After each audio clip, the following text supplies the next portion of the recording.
look like a hot mess. Doing too much at one time. Who falls victim of that? So yes, it's loud. I have the oven going.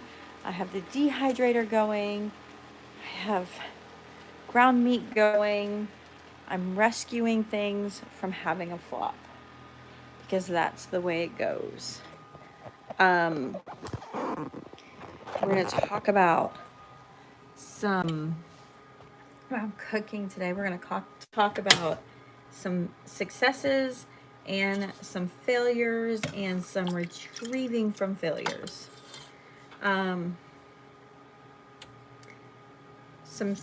Just trying to get it straight today. So yeah, we went to co-op yesterday. That was kind of an adventure. And I'm just got a new bed. Oh my word. We got a adjustable bed, so like I have a mattress in the background, because isn't that the way it goes? So yeah, getting it together. Hopefully I did everything right today. I know Lori will get on here. So if you made it, just go ahead and send me like a hi or something so I can see that we're having comments coming through. See what I'm doing here. Just mashing up. Let's see if I move this. Well, I got too many. You know, what's the other thing? Like doing too much at one time or too many irons in the fire. I wonder what that probably comes from. That probably comes from the blacksmiths doing too much at one time. Hey, North to Alaska. How are you? Thank you for dropping a comment in there for me so I can see. I feel like, there we go. So anybody prepping their food storage, preparing for possibly lockdowns, or feel after what we did in March and kind of recovering through the year, like now is a good time to make sure we have what we need? You are so blessed to have co-op. No getting together in New York at all. Well, I don't know. I was asked to leave the building at co-op, so there you go. I was asked to go outside because I disagreed with their history books. And I don't know if I disagree with the history book because I didn't see the textbook that they're teaching out of. But I was highly offended. Not really offended, but just appalled. Because they were teaching Civil War. And I feel like you have to be careful because there's a lot of, even in the homeschool era, you know, we expect to see it in the public school era. But there's a lot of rewrite of history. And I feel like over the last 40 years, there's a constant rewrite of history that's really coming to light to show that it's all meant for the narrative that's being spoken now. And I'm not assuming that we're all one side or another of a political party. It's just the thing it is. You know, rewriting of history books has always been a conversation of concern.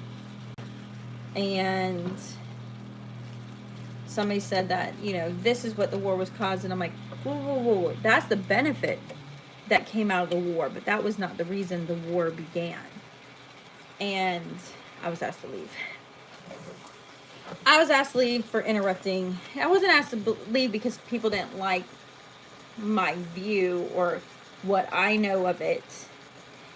It was because it set me on fire in there in the midst of teaching something. And I'm like, whoa, why haven't you doing your homework and stuff? So I was like, oh, and I'm like, there you go. It was my own behavior. So what am I doing today? Well, what have I done? I failed. I've spent 3 days cooking down this beautiful, lovely, and I'll show it to you, beautiful and lovely, all right, let me show it to you.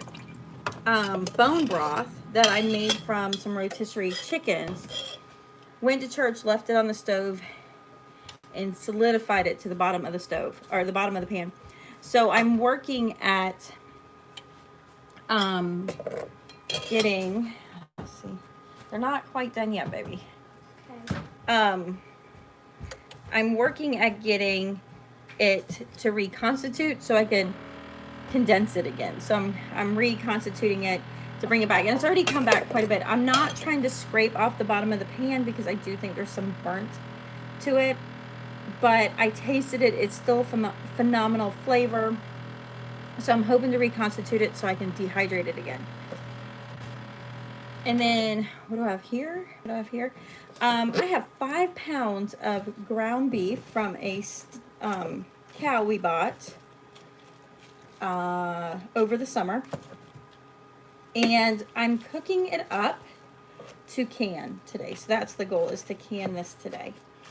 And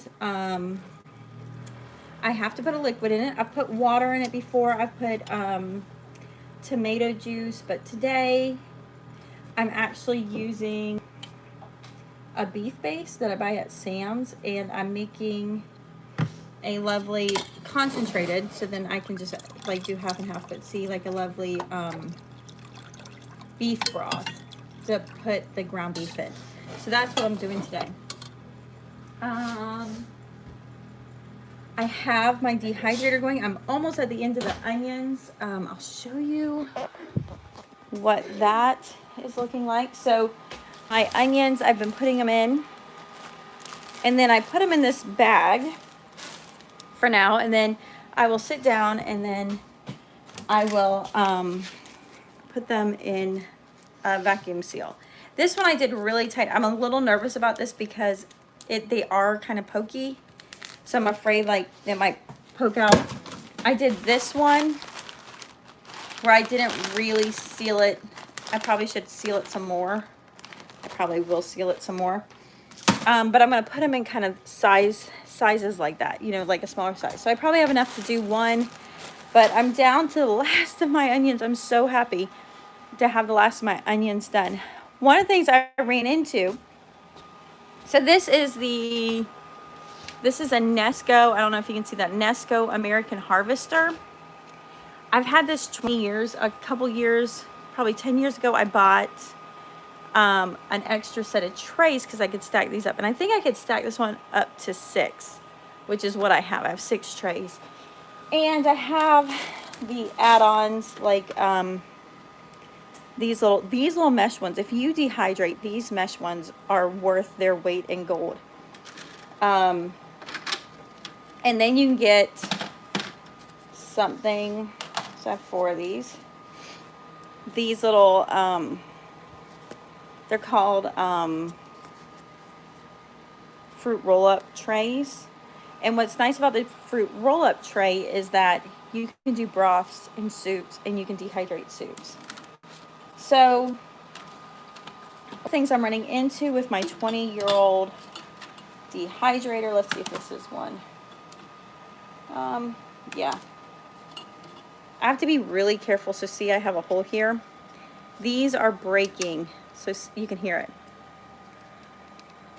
So yeah, hear it. So yeah, they're breaking.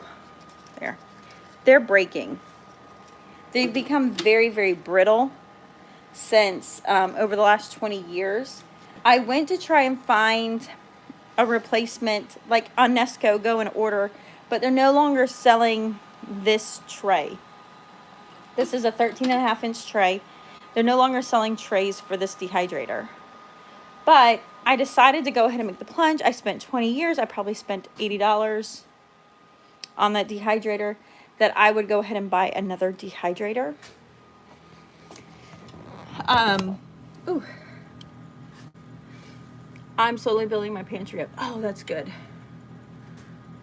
So, I decided to go ahead and buy another dehydrator. I bought the same brand, the Nesco American Harvester dehydrator. I bought it, I compared it between buying it directly from Nesco. That's one of the things I've been working on, especially as I'm breaking up with Amazon.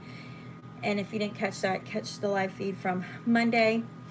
As I'm breaking up with Amazon, I've been trying to go directly to the manufacturer, to the brand, and see if I can buy directly off of their websites instead of a third party, or, you know, a middleman. And I was looking at the Nesco, and I was comparing them between Walmart and directly from Nesco. Directly from Nesco was an extra 20 bucks, $10 or $20, plus a $20 shipping fee. And I was like, man. So I went ahead and decided to get it from Walmart. Wasn't my first choice, but the other aspect was I wanted it here sooner than later. And with Walmart, I ordered it yesterday morning. It's supposed to come tomorrow. So not bad. My plans are I'll keep that one. The new one I'm getting, I can stack 12 high. So I could have had these onions done in about a day instead of 3-4 days of cutting and crying over onions. Because I won't lie, when I shut my eyes, I've cut onions this morning. When I shut my eyes are still irritated from the onions. So I can't wait to have those onions done. My husband was at work yesterday and somebody's like, did you eat onions? And he's like, no, I haven't had onions. They're like, you smell like onions. And my husband started laughing. He goes, no, my wife is dehydrating onions at the house. The whole house smells like onions. So my hope is I'll be able to reconstitute the rotisserie broth and then dehydrate it in those jelly trays. So I can turn it into a powder, hopefully. And then I will start working on frozen vegetables. I'll actually take frozen vegetables. I will probably show you that Monday, or I might do a quick live video. I don't know if I'll do a live video or actually try and film a video unboxing the dehydrator. There's a dehydrating handbook I bought many years ago. I'm going to have to go next door and go through my book pile to find it. And it just talks about the amazing part about dehydrating and canning. And I do feel like, you know, I kind of had this knee-jerk reaction earlier this week. Like, I've got to get canning. There's no canning. Oh, good morning. There's no canning to be found, or jars or lids. There's nothing there. What can I do? And so, and I had the onions. I'm like, okay, I need to preserve these onions. And I'm like, well, I can dehydrate them. That's what I can do right now. And it's kind of passive. I don't have to think actively on it. I don't have to pay attention actively on the dehydrator. It just runs. And so I got the dehydrator out, and I got thinking as I've been going through my week is that doing too many things at one time, you're gonna make mistakes. Just saying. Whew. Hold on. Right there? Okay, there you go, baby. Is that like chewing too many things at one time. Let me show you my orange marmalade. Looks beautiful, right? Except I overcooked it. And so you can tell the difference in color. I overcooked my orange marmalade, which really makes me sad. It's good. It's still good. It's good enough, but it's not as phenomenal as out. But going back to dehydrating, there's so much power in dehydrating that, in all honesty, if you can only have one thing and your budget is small, I would start dehydrating first and foremost. Dehydrating is relatively cheap. You just cut the food on there and you put it on there. It's the initial cost of dehydrating the dehydrator in the food that you would buy. Now you do have to store them. You can get away with storing them in plastic bags, Ziploc bags. I would get a freezer bag over a storage bag, but you can do that, and you don't have that constant cost of jars. Jars can get expensive, especially if you have a husband that gives them away. They can get very expensive, and then you have to buy the lids. So I'm definitely seeing like, oh, a little bit too much. So maybe I'll have a haul. I have some canning lids I found that I'll share with you that should be coming in tomorrow. And I'm not focusing like we should prep. I've never been really of that. It's more like I want my food storage right, a little Mormon style food storage mindfulness. is what I'm working for. It was very hard being a very large family and shopping in March and shopping when there weren't things coming in, because people would look at me like, I felt like I had to put a shirt on like, I am feeding 6 children and 2 adults. Please, I'm not trying to steal your groceries. And it was very difficult.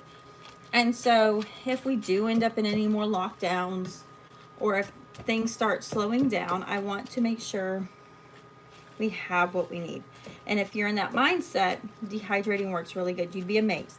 And the benefit of it is, canning, you lose like 50% of your nutrients. When you boil can something, you lose half of your nutrients. When you freeze something, I think you lose around 20. I'm throwing ballpark, but it's about this ratio. You lose like a quarter of it. When you dehydrate it, you lose like maybe a 1/10 or a 1/5 of it. Not a 1/5, or a 1/10 or like 20th, like 5%. But if you freeze dry it, you almost lose none.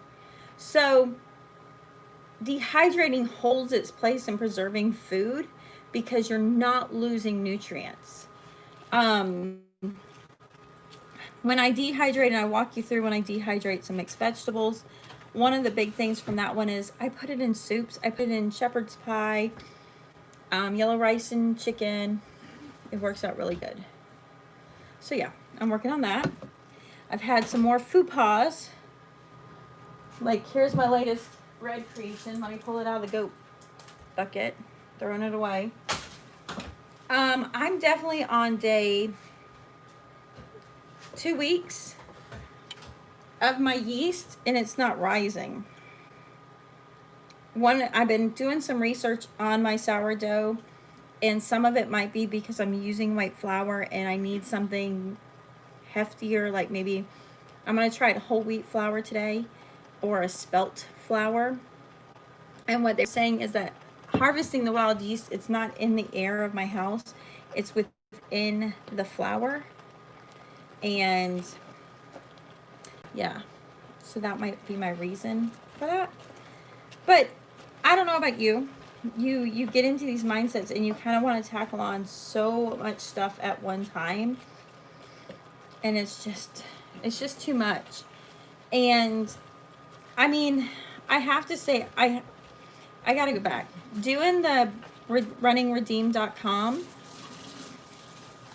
and listening to the Blue Letter Bible has been very grounding with things that are going on. I did create a not a Facebook group, a MeWe group. You have to ask permission to get in. I really need to put some questions in there, just to make sure we don't get spammers in there. Just as a place to encourage one another through motherhood. You know, right now in motherhood, my focus is making sure I do have food to feed my kids. I like Jay Morrell's been doing those buckets, which I feel like, oh, I haven't even got enough buckets. Look how many buckets she has getting going. And one of the things I'm going to try and do with my buckets is to put a mix in there. Yay, Angela, you joined me. Is put a concoction of stuff. So I'm trying to dehydrate fruits and vegetables, because if you go to Easy Prepping discusses like how much fruits and vegetables you have. And this is kind of, I have one of these, you know, there's my Bible journaling book. But then here's kind of my pantry garden book. So like what I have growing and making. And don't you love those like bowl charts or habit tracker charts? So I made one for my pantry in here. Oh, I'll see you later, North to Alaska. I'll be back Monday. So I kind of made one where I wrote down like, so grains for my family of eight for 1 month. This is 1 month. I need 260 pounds. So one of the things I did, like rice is I need 47 pounds. So I have 2 months worth. So I can kind of get an eyeball feel of what I got. This one was the easiest one. Baking soda. Baking soda was the easiest one to get filled on. So I've been kind of keeping track. So this has been helping me. So then I can like take a picture of this monthly and keep it with me on my phone, and I can go, oh, that's what this is where I'm at and what I need. So one of the things I want to do, because the vegetables is 60 pounds of dehydrated vegetables. I don't know if I can, vegetables are light when you dehydrate them, when you dry them. And I'm not entirely sure if I will need 2 buckets or not. So one of the goals I'm doing, and I'll find out because I'll weigh it and keep track of it, is trying to make sure I put a variety of vegetables and not have 1 bucket of onions, 1 bucket of tomatoes, 1 bucket of, I don't want to do that. I want to kind of have a variety of what I would use so that I can open a bucket at a time, and that bucket would have the variety that I needed instead of having like 10 buckets open at one time. And I know this is all crazy, but you know, this is kind of where my brain has been. And my goal is to sneak up on it. You know, hopefully I'll have enough done by the time we need it, if we do need it. And my goal also is to eat out of our pantry. So whatever eat what you store what you eat is my goal. So one of the big parts is it has like lentils and beans. We don't eat a lot of lentils, but we eat a lot of southern peas. And when I say we eat a lot of southern peas, you can see there's some peas, like cowpeas. There's some peas. There's some peas. So I have peas. I'll be honest, I'm not counting them in my food pantry because I have been very sparing on these. I want them to last till May, to have enough till May to eat peas once a week. But peas are a big one to store. And I'm not sure if I really want to, I'm going to buy them dry. I'm going to go and start buying the beans and the peas dried food because I can store them. But yeah, I'm hoping. I went ahead and I ordered a freeze dryer. But that's 60 to 90 days out. If you want to order a freeze dryer from Harvest Right, it is 3 months. 3 months out before you're going to get one. Has anyone compared the cost of dehydrating, storing your own food versus something like Thrive? I've never used Thrive. I'm just curious. You know, that's where I kind of run into Angela, is that my husband's like, oh, we'll just buy it already made. And I'm like, that's expensive, especially for a family of 8. That is expensive. I know dehydrating vegetables, even if I buy the vegetables already prepped, it's going to be cheaper than buying them already dried. Now, granted, I have to put them up, and there's that convenience that's already put them up. I'm with you on the gardening. I'm trying my best. It's been going well. Well enough. And we're going to attempt some Charles Dowding using cardboard and mulch. But I have to go buy the compost. And thankfully, you know, we're year-round here. And being year-round, they're always composting like landscape style material. And so I can go get compost. I'm going to go buy compost. Good morning, Carpenter. And so I like to try and buy, and then I'm also going to hit the farmers markets. So one of the things we're running into is I just want to go to the farmers market maybe once a week, once every 2 weeks, probably once a week. Not buying a ton. I mean, it's a lot. It's a long drive down there. Not to buy a ton of vegetables or a ton of produce, but just to go get whatever is in season. And that's the big part is, oh, hey, Green Gables, is just buying what's in season, buying what's ready now and putting that up, and being mindful of the seasons. Let's see if I find my... Addie, did you see my fun? Oh, there it is. Buying what's in season at the time. So Florida's in a unique situation. We have 3 seasons. We have fall, winter, and summer seasons. And so that works out really good. All right, so I'm getting ready to begin filling my jars. What's nice, I'm pressure canning these. It's 28 degrees here in Georgia, and so no gardening yet. Yeah, we were 54 yesterday all day, but gloomy. I think today we're getting up to 63-ish. 63. All right, I'm gonna use a slotted spoon for my ground meat. Some of that's just to try not to get all the fat. There's not a lot of fat. This was not a fat cow. I'm not sterilizing my jars because they will be sterilized when they go into the pressure cooker. And I'm not going to pressure cook them while I'm here on the live stream with you, because I'd be doing too many things and I'm going to make mistakes.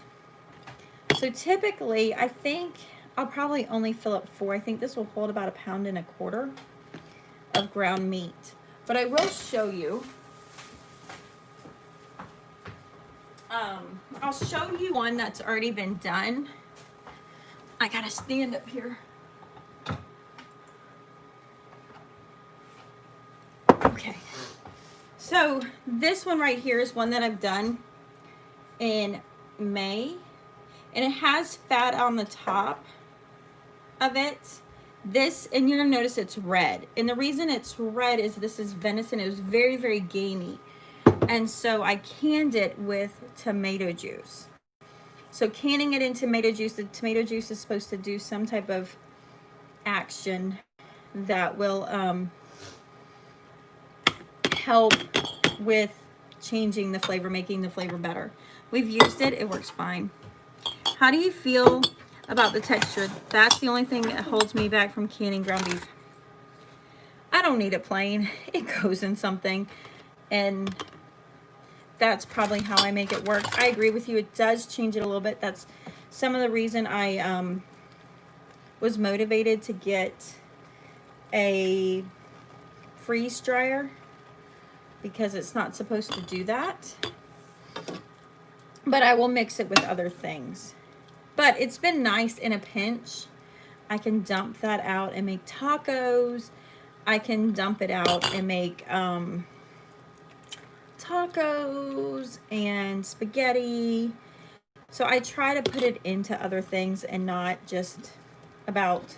And then I try to make my crumbles medium, not tiny, because when I reheat it up, then I'll crush it down even more. But yeah, just filling it up. Let's see how much I get out of here. And part of the reason using the beef broth is that I don't lose the either. So I have like another 4 pounds to do. I'm just trying to get my freezer a bit emptied. I have 3 stand-up freezers, and I don't want to be so energy dependent on my pantry. I want my pantry to be shelf stable, and that's one of the motivations to can it today. And I'm trying not to take on too much. Like, if I was running through my to-do list, I would have my trailer hooked up, and we would go get mulch and dirt, and I'd be stopping to stock up on more food items. But, you know, there's only so much you can do at one time, and it's just trying to prioritize that and not get overwhelmed. I have definitely been debating, I don't know if you've watched any of my old videos where I talk about Robinson curriculum in the book list, and I'm just constantly seeing the benefit of my daughter, who really read extensively in that book list compared to the rest of my children. And I'm not gonna lie, I felt like doing Robinson at that time in my life was kind of a cop-out, because it was just, I was just so overwhelmed and it was just so easy. But now I'm seeing the benefit of just that strong book list. And you know what, let's do a little experiment. Let's weigh these, see how much cooked meat I have, you know, midline. And I'm seeing the benefit of it. I went, see, I'm rabbit trailing, because, you know, that's what I do sometimes. So I'm going to tar, I put an empty jar on there and I tarred the scale so I can take, so I don't have the weight of the jar. 60 grams. So yeah, this is 1 pound of beef. So I might get 3, 4, 5 jars done. I feel like I got a hair in there. In my eyeball. I feel like I got an eyelash. So I'm getting about 1 pound. So what's this one? Yeah, about 1 pound and 5. Is it 1 pound and 5 ounces? Yeah, about 1 pound and 5 ounces is what my quart jar is carrying. And I'm not tapping it in there. I'm not really making it tight. 1 pound is a good amount. I'd rather have 1 pound in each jar and have 5 meals than, and that's 1 pound cooked. So that's not even 1 pound raw, because you remember I've kind of lost the fat and the liquids out of it. But I think it'd be better to have 5 meals of 1 pound that you dilute with other things than to have 4 meals of 1 pound and 1/4. What do you say? You know, if we do end up in a situation that we need that meat. So some of my favorite videos, people to watch. One that I watched for years, I mean 7 years ago I was watching. So it's kind of funny. My husband's going through it. He's like, let's buy freeze dried. I'm like, no. With the amount we need, let's buy a freeze dryer, because we will pay for the freeze dryer within the year than trying to get enough food to store and whatever. And then we're storing the food we eat, not something else. I did look at Thrive, and I actually debated about becoming a consultant, a direct marketer for them. Only, I don't know if I really want to go down that road or not, to feel like I'm trying to keep up with a business. All right, I am going to take this down to 1 pound.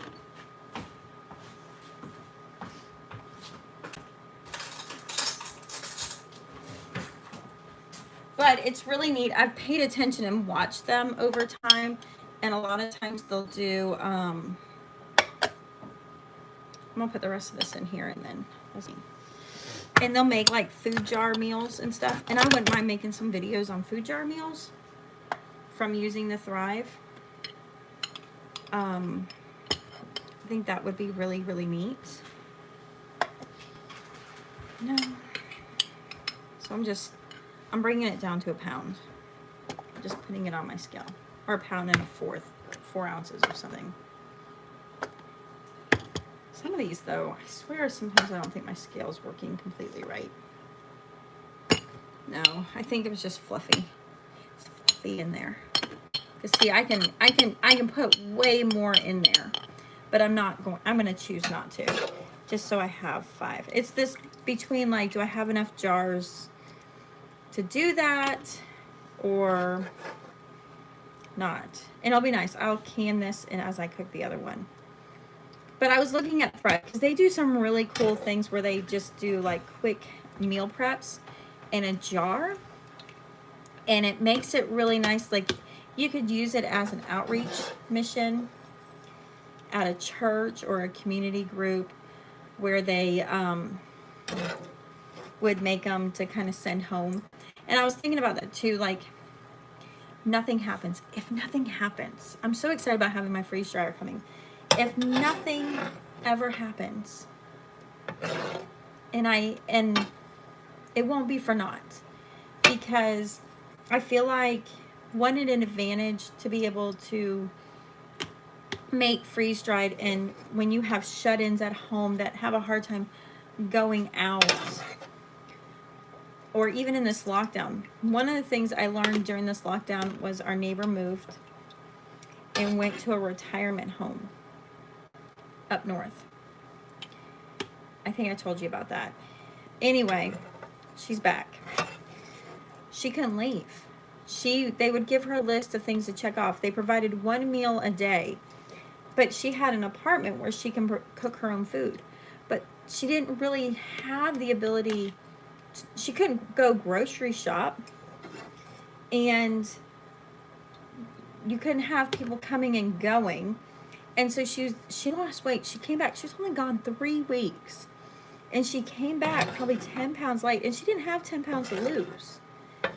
And one of the things that I noticed really quickly, and as we talked, there's no food. There, she might have cereal, but she didn't have milk. She ran out of eggs. And a lot of it is like everybody in their daily life is kind of so busy they don't realize, like, oh, she needed more.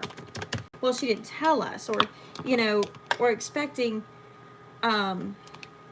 the residents to be in that place of telling. And how nice would it be that if you have somebody, or even as an outreach, just creating these little meals. I mean, shoot, you can go, I'm gonna be honest, you can go get Olive Garden if that's what you like. You could go, if you're not a great cook, you can go to Olive Garden and get their favorite meal or their soup, and you can freeze dry it. And when you freeze dry it, you can now make these little packets that all they have to do is heat water. All they have to do is have a hot water kettle, and they have a meal. And that works out really good for college students. I don't know how many are going back to college, but for college students, they have a meal, having a freeze dry. They have their favorite meal. The aspect of you ordered too much, and now you have a meal. You have a meal for later that all you're doing is adding hot water. That's kind of amazing. So that's definitely a motivator for me. It makes me excited. All right, so now I'm gonna show you. So this will look really pretty with that dark. So this is what I've got going on. And I'll put salt in it like it calls for. And so I have the beef broth. And the nice part is when I use this, I'm not going to, I'm just going to that line. I'm not going to dump the beef broth. I'm not going to dump the water. I'm going to want to keep the water in there. So if I'm using, so this works out really well. So let's see. I might come over here to my stash of all stashes. So you decide to store this, and I mean, just making sure you keep it airtight and store it. It calls for, it calls for 1.5 pounds of ground beef, drained of things. So granted, this is only a pound, but if you're in that situation, you want 1.5 pounds. You're not going to be worried about 1/2 pound. You're going to be making things stretch anyways. And that's one of the things I've done for years with having 8 kids, is stretching my food out as much as possible. This also adds for tomato sauce, diced tomatoes, and dark. This one doesn't even have chili beans. So this is just kind of like the flavor. What's in here? I have pintos, cornmeal, bell peppers. So I'm going to have to make sure I have there's my meat that goes shelf stable. I can get the tomato sauce to be shelf stable. I'm having some tomato powder come, which I used before. And then I'll have chili beans in my food pantry. So with a few things, I can make this in my can, and it's all shelf stable. So that's why. So I am going to call it a day, and I'm going to keep going on with,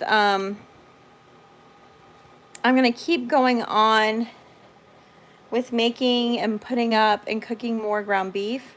I hope that this motivates you or helps you look at your possibilities. I can tell you about my cam yeast. Oh my word. I've had a major cam yeast overgrowth on my pickles, but I think it has a lot to using salad pickles over pickled pickles. So they're okay. I hate the fact that they're soggy, so I'm going to give them to the pigs. Let those good probiotics go to the pigs, and I'm going to start up anew. I've been brewing my kombucha. Oh, and I've been drinking it. I don't know. So I did move them into little bottles. I did the big bottles, and then I poured them into little bottles. I put them in the fridge. This is a strawberry. It turned out amazing. Really, really good. And trying to just kind of keep going. So,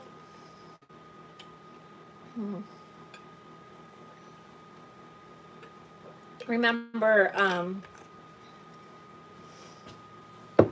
to do that Bible study, Running Redeemed, paired up with the Blue Letter Bible. Been amazing. I'll probably start talking to you guys about moving off of digital and moving into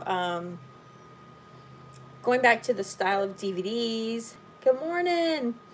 DVDs, radio basics, not running so much through Wi-Fi just for the data collection issues alone, and kind of regressing. I hate to say the word regressing. Progressing back. I'm going to say progressing back to the 90s. Bringing it back to the 90s. And just finding a way. It's really hard with the phone. I kind of wouldn't mind going back to a regular phone, but I was thinking about that, like even just phone and texting, like a phone that does phone and texting is a lot of our texting is so much more elaborate now, and a lot of our texting goes into links in the internet, and so you just can't use, you just can't go into that. So that's hard because people don't, where before that would have been an email, now it's a text. So that works out really, really hard to go in that way. But I'm missing the old Nextel. Just give me back my Nextel, please. Beep, beep, beep, beep. But working on that. Oh, I was going to show you this. Bacon. This is phenomenal. I've stored this for years. So I just did this one in May. This works out being just enough bacon to flavor, which is great. You just shove it in raw and you're done, and you can it up. This jar's a little bit big for it. I like the smaller ones. It's just enough. I'm not trying to feed bacon. I'm just trying to flavor with bacon. And I think if we were in a food storage situation, flavor is going to be so important. It's going to be really, really something that's going to make or break you, because the last thing you want to run into is where you kind of get bored of eating the same thing, or if it doesn't, coming from the land of overeaters, we'll run into this issue of not eating enough or not having a desire to eat will be a problem. And when you're eating the same thing over and over and over again, you're not being satisfied. You're not going to want to eat. So there's that. Waste not, want not. I had a great interning experience when I was in college. And there was this couple, Pat and Denny. And she was just something. Let me tell you one of their stories. Pat, so Denny was a wildlife conservationist, and so he did a lot of stuff in this park that I volunteered at, or I interned at. And so she was so funny. She says, and Pat was just something. She was something. She goes, so Denny says, the first time I met Pat, I came to the door, and here's this girl with a snake wrapped around her hand, playing with a little garter snake or a rat snake, playing with a rat snake. And he said, and I just knew that was who I'm marrying. And so she says, she does all the things you're supposed to do. And I think they were married within a couple of weeks or a couple of months, not very long. She goes, we're riding down the car. and she lets one rip. And, you know, up until this point, she never had a toot in front of him. And she goes, I let one rip, and he looks in shock, like, what was that? And she goes, we're married now. There's nothing you can do. Get used to it. And I just thought that was just the funniest thing. But they notoriously said and recounted, waste not, want not. And that kind of has stuck a long time. I fight it because, number one, I'm an overspender, hoarder, not hoarder, but, you know, it's hard. And we live in a society that's so disposable. And yet, knowing this couple that when I was in my when I was 20, late teens, 20s, that I met, that were already retired, you know, they were already towards the end of their life, that just lived by this motto of waste not, want not. You know, minimalism without the, here's one of the big things I was shocked by, because I really wanted to adopt a minimalist lifestyle. And as I really spent time with a minimalist, they bought a lot of stuff, but they threw a lot of stuff away. So very wasteful. And I know not everybody's like that, but we live in a very disposable society. And I think Walmart makes that easy with its cheap seasonal items that quickly throw away. The glass is thinner. You know, it's not meant for longevity. And finding a way to bring back longevity in your life with your purchases and being more mindful could be, I don't know, almost a dissertation of study and practice to learn how to implement that. It's just hard. Vehicles aren't built to be long. If you can get an older fridge, it's better than a newer fridge because the newer ones aren't meant to last. Our microwave quit working within a year. A year of this house, the microwave quit working. And that's become the norm. And so finding those things and being conscious of looking for things that have longevity. And it's not the repurchase, you know, buying items that can be reused. And that goes back to the old thing where, you know, it was a guessing game on what was in the fridge because every butter container was being used for something else. And yet I don't do that. I did do that when I was in college. I don't do that anymore because it's just, what's $15-$20 to go buy another plastic container set? Or, you know, they sell you, I mean, I'm not gonna lie, I have them. They sell you on this. It's just $1. Why not? You know, they sell you on these. We don't even, a lot of times, so ingrained on that short-term use of an item that we don't even, we don't want to spend the money on something nice, and or we want to refresh. So yep, now I've gone on a soapbox and I'm going to leave that alone, and I will see you Monday. I don't know how Monday's going to go because I have kids at home. You might have kids at home, or you might always have kids at home, but I'll have all my kids at home, so we'll play that by ear. It might be an outside day, and I will show you the beautiful sunshine of Florida in January. I will talk to you late. Talk. And peace out. Bye-bye now. What are you doing? You're so silly. All right, I will talk to you later.